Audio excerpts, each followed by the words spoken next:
crianças! Tudo bem com vocês? Sejam bem-vindos a mais uma aula de ciências! Meus amores, na aula de hoje vai ser bem parecida com a aula passada. Nós vamos realizar a parte 2 da nossa revisão. Nós vamos fazer uma segunda revisão. Então lembra que na revisão nós vamos rever alguns conteúdos que nós já aprendemos. Então a prof dividiu o conteúdo em duas partes. Um pouquinho nós vimos semana passada e o resto nós vamos ver na semana de hoje. Aí, na semana que vem, nós vamos dar continuidade com conteúdos novos e novos vídeos. Combinado?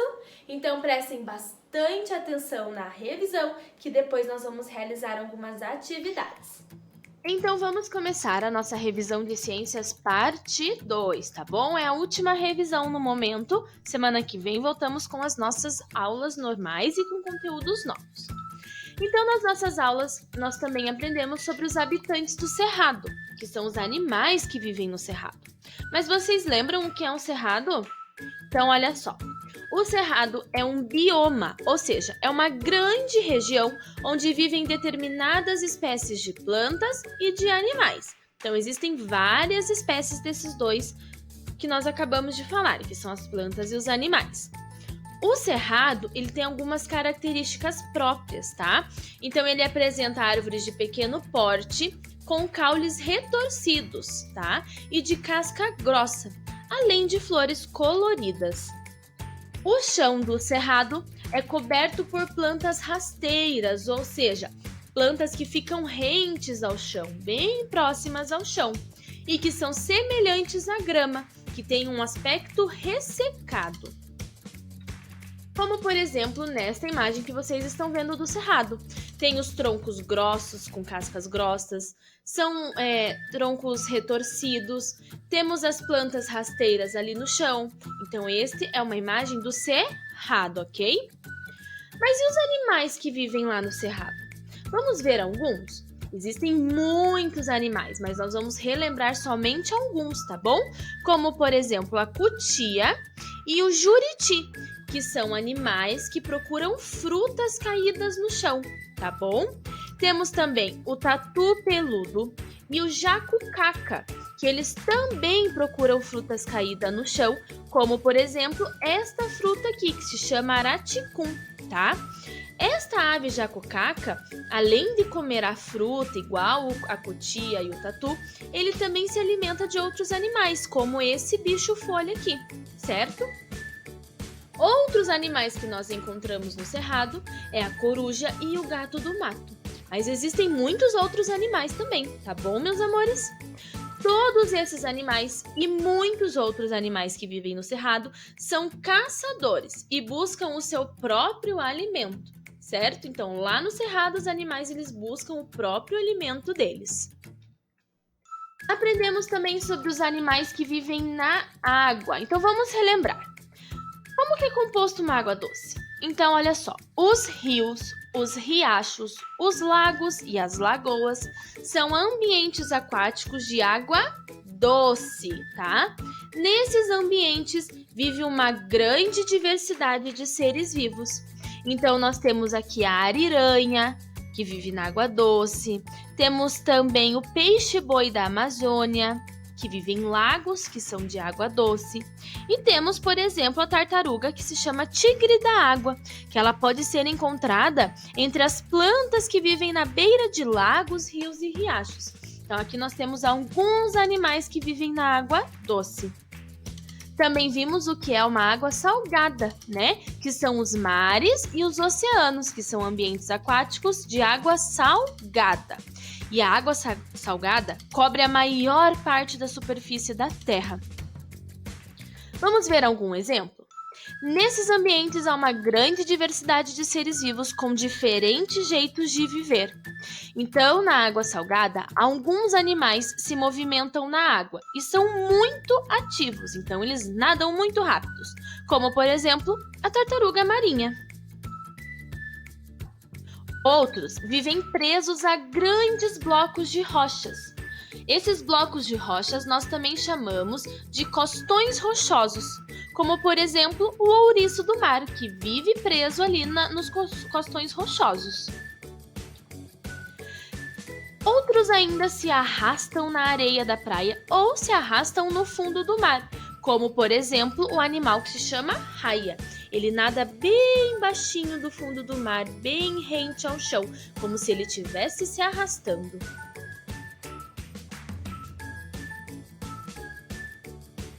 Mas vocês lembram sobre a luz no fundo do mar? Olha só, a luz do sol penetra na água até cerca de 200 metros em direção ao fundo do mar. A partir daí, começa a escuridão. Então, quando a luz atinge aqui os 200 metros para baixo, fica tudo escuro lá no fundo do mar. As algas são plantas que também habitam o ambiente aquático, então também vive tanto na água doce como na água salgada. Tem nos dois tipos de água, tá? Elas podem ter cores, formas e tamanhos diferentes. Então, elas têm várias características.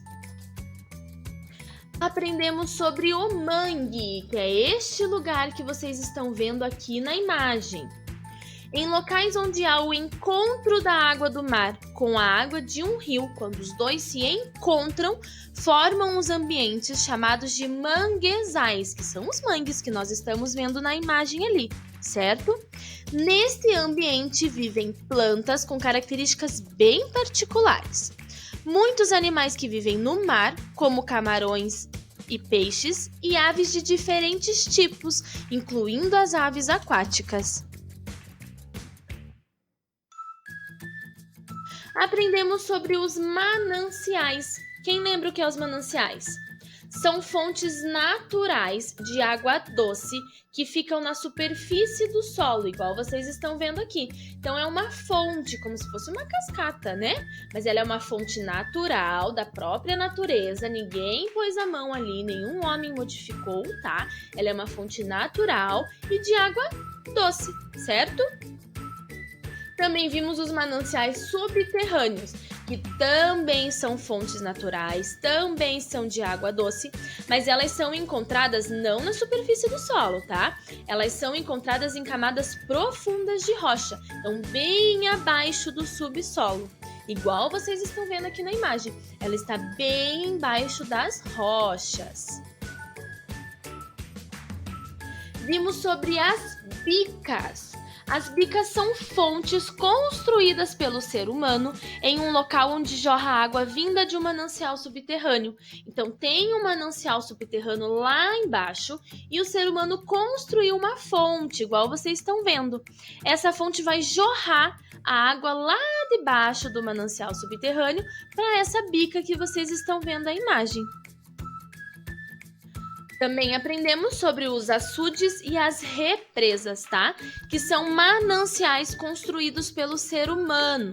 Por essa razão, eles não são considerados fontes naturais de água doce, tá? Eles são uma fonte, têm água doce, mas elas são construídos pelo ser humano, então não é uma fonte natural, ok? Esta primeira imagem que vocês estão vendo aqui são os açudes, tá? E a segunda imagem são as represas, formadas por grandes barragens, que vão controlar o nível de água de um rio, ok? Também vimos sobre o uso da água, meus amores. A água, ela é vital para o ser humano, ela é essencial, nós precisamos da água.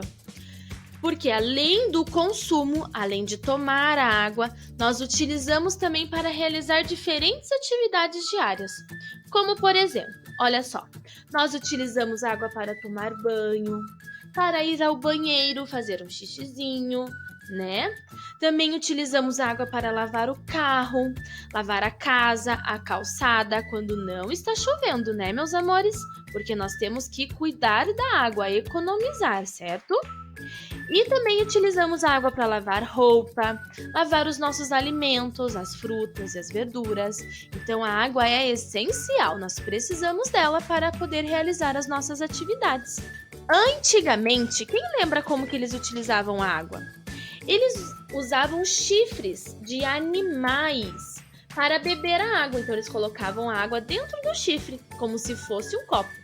E eles utilizavam potes feitos de argila para transportar a água até as casas. porque antigamente não tinha encanamento. Então eles iam até a fonte da água, pegavam o copo de chifre ou o pote feito de argila, enchia de água e levava até as casas deles. Com o passar dos anos, o consumo de água aumentou muito, as pessoas começaram a utilizar muito mais a água. E por essa razão, eles construíram as redes de água, que é por onde passa a água, é o centro de distribuição de água. E hoje nós chamamos de encanamento. Então, nessa imagem aqui, a água chega até a caixa da água, que é essa azul aqui da imagem. Então, a água vem lá da rua, lá das redes de distribuições de água, né, que nós chamamos de Sanepar. E quando essa água chega na caixa da água, ela sai para diversos canos, ó. Aí cai lá na privada, na pia do banheiro, na pia da cozinha, lá fora na máquina. A água começou a ser transportada por meio desses tubos que vocês estão vendo, desse encanamento, ok? Agora que nós revemos tudo que nós vimos ao decorrer das aulas, nós vamos realizar o nosso questionário do Forms com uma atividade avaliativa, tá bom, meus amores? Então, façam com calma, prestem bastante atenção e façam com bastante capricho, tá? Se preferir, vocês podem abrir o link que tá no Classroom de vocês, para vocês acessarem junto com a prof. Então, enquanto a prof explica, vocês podem ir realizando junto, tá? E se precisar, volta ao vídeo, pausa o vídeo, faz o que for necessário para ajudar vocês. Combinado? Então, olha só. Primeiro momento, preencher com os dados de vocês que vocês já sabem como que faz, ok? Exercício número 1. Observe a obra de arte a seguir e responda. Então, nós temos uma obra de arte aqui, ó. E o nome da obra de arte chama-se Potes com Água, que é uma pintura em óleo sobre tela de Dilla, que foi feita em 1990, tá? Então, nós vamos responder a letra A e B, que é referente a esse quadro. Letra A. Antigamente, como que as pessoas transportavam a água até as suas casas? Letra B. O que eles utilizavam para beber a água? Então, vocês vão escrever as respostas aqui. Meus amores, não se preocupem que a prof vai olhar todas essas respostas uma por uma depois, tá bom? Então, não se preocupem, escrevam o que vocês acham que depois a prof vai corrigir novamente, certo? Exercício número 2. Assinale a alternativa correta sobre o cerrado. O que é o cerrado? É um parque no qual vivem determinadas espécies de plantas e animais. É um bioma, isto é, uma grande região no qual não vivem plantas e animais. É um bioma, isto é, uma grande região no qual vivem algumas espécies de plantas e animais. Ou é um parque no qual não vivem plantas e animais. Vão assinalar qual é a alternativa correta. Número 3. Quais os nomes dos mananciais construídos pelo ser humano? Lembra que existem alguns mananciais que o ser humano construiu? Quais são? Açudes, barragem, represas ou cachoeira? Vão assinalar as alternativas lá, tá bom? Exercício número 4. Qual é o nome do ambiente formado pelo encontro da água do mar e do rio? Quando os dois se encontram, o que forma? Forma manguezais, lagos, rios ou forma o mar? Vão marcar a alternativa correta. E por último, exercício número 5.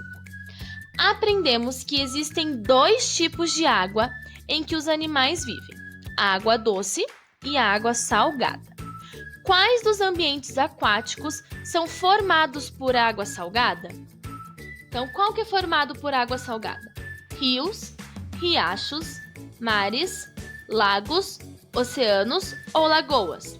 Se tiver mais de uma alternativa, pode marcar mais de uma nessa, combinado? Meus amores, quando terminar as atividades, verifiquem se vocês não esqueceram nenhuma, verifiquem se vocês assinalaram todas corretamente, tá bom? E cliquem em enviar para a prof poder receber o formulário de vocês e corrigir novamente. Combinado, meus amores? Façam com bastante calma e com bastante atenção, tá bom? Então, boa aula, meus amores. A prof tá morrendo de saudade de vocês e até semana que vem. Beijo no coração!